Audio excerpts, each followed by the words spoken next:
Net PYQ की अगली series में आपका स्वागत है।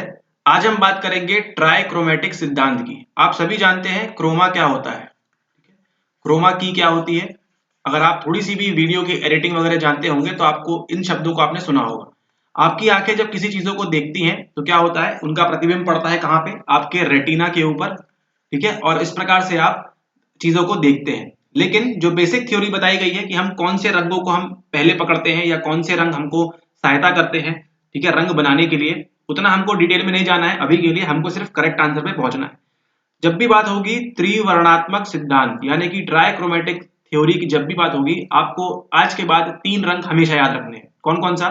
करेक्ट आंसर है इसका टू, लाल, नीला और हरा। लाल मतलब आपका हुआ रेड, नीला हुआ आपका ब्लू और ग्रीन, हरा हुआ आपका ग्रीन। आरबीजी है ना, या आरजीबी, आरबीजी या आरजीबी, जिस प्रकार से भी आपको इसको याद रखना हो, इसको आप याद रखिए। जब भी ट्राइक्रोमेटिक थ्योरी की बात होगी, ट्राइक्रोमेटिक त्रिवर्णात्मक सिद्धांत की बात होगी कि कौन कौन से रंग शंकु के बाद होगी, तो कौन कौन से कलर आएंगे आपके, लाल, नीला और हरा, मतलब रेड, ब्लू एंड ग्रीन। ये ही कलर होते हैं मेन, है ना, जो क्या मदद करते हैं हमको रंग पहचानने के दौरान।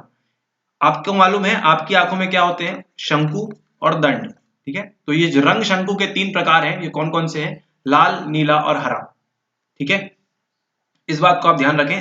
लेक्चर में हम कवर करेंगे कौन कौन सी थ्योरी, ट्राइक्रोमेटिक थ्योरी हम कवर करेंगे यानी त्रिवर्णात्मक थ्योरी करेंगे, और प्रतिद्वंदी वाली थ्योरी करेंगे, ओपोनेंट प्रोसेस वाली थ्योरी, है ना, जिसमें क्या बताया है, जिसमें आपको कुछ रंग बताए हैं, रेड, ग्रीन, ब्लू, येलो, इस प्रकार से अपोजिट में कैसे काम करते हैं, ओपोनेंट की बात हो रही है ना, तो उसको हम देखेंगे जब हम करेंगे कंप्लीट लेक्चर हमारे एडवांस कोर्स में, ठीक है।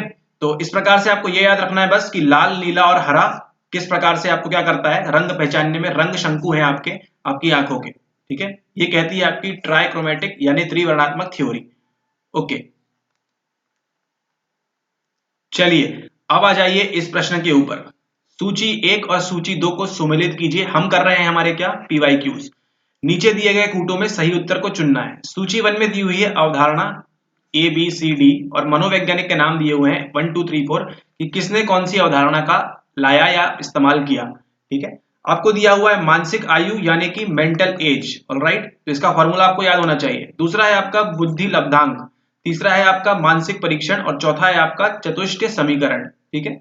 मान लीजिए आपको टफ लग रहा है एग्जाम में, ठीक है, ये आपको सब नहीं मालूम, लेकिन आपको जैसे हम करते हैं कभी कभी क्या होता है, एक अगर हमको उत्तर मालूम हो उससे ही पूरा प्रश्न सॉल्व हो जाता है, ठीक है। तो बात करते हैं, मानसिक आयु आपको नहीं मालूम, बुद्धि लब्धांक नहीं मालूम, मानसिक परीक्षण चलिए अभी नहीं मालूम, और चतुष्टय समीकरण भी नहीं मालूम।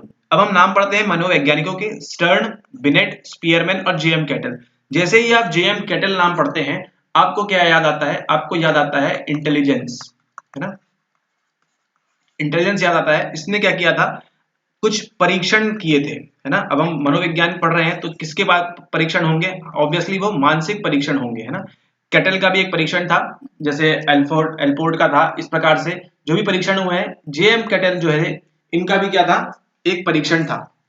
उन्होंने किस पे परीक्षण किया, मानसिक परीक्षण, यानी कि सी का क्या होता है आपका, सी का आपका होता है आंसर 4। सी का अगर हम देखें 4 हमको यहां मिलता है बस, और कहीं नहीं मिल रहा है ना। तो करेक्ट आंसर क्या हो जाता है, करेक्ट आंसर हो जाता है हमारा 2। ओके, चलिए अब देखते हैं। ए के साथ दिया हुआ इन्होंने 2, ए के साथ 2 यानी बिनेट ने क्या किया था, मानसिक आयु की खोज की थी या अवधारणा बताई थी। बी की बात करें, बी के साथ दिया 1 यानी बुद्धि लब्धांक, इंटेलिजेंस क्वेश्चन जो है, उसकी बात किसने की थी, आपके स्टर्न ने की थी। और आपका जो आखिरी है डी, चतुष्टय समीकरण, इसकी बात किसने की थी, इसकी बात की थी स्पीयरमैन ने। इस प्रकार से हमारा सही उत्तर पे पहुंच जाते हैं हम 2, ठीक है। तो मानसिक परीक्षण आपको ध्यान रखना है किसने किया था, कैटल ने किया था, ऑलराइट। तो इस प्रकार से भी आप, अगर आपको सिर्फ एक ऑप्शन मालूम हो तो आप चीजों को क्या कर सकते हैं, सॉल्व कर सकते हैं।